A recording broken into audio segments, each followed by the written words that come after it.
Okalar injektor motor qilingan, plus konditsionerlargacha uстановка qilib qo'yilgan. 2026-yil damasi. Bor yo'g'i 1100 km yurgani kelib qoldi. Oldi farlargacha elektr uстановка qilingan.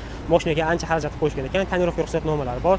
Mana bunaqa to'rtta yaxshi qimmat 12 baloda turibdi. Mashina to'liq variantda shumizatsiya bo'lgan okalar.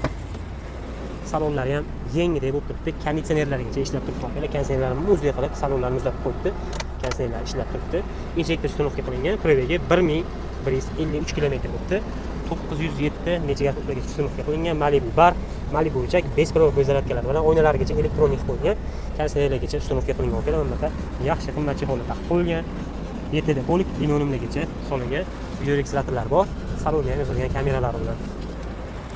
Eshiklarigacha ligirovka qilib qo'yilgan. Bitta barmoq yopiladi okalar. Bu xolasa olasizlar, hech qanaqa xarajat qilmay, maza qilib haydasizlar. Shunaqa yaxshi mashinalarni birinchilardan olish uchun bizning Telegram kanalimizga o'tib olinglar. Mashina faqat benzin yurgan, betanga uстановка qilinmagan, ekostik qilib qo'yilgan. $8700 bo'lsa, beraveramiz, olib foydalanib qolinglar okalar.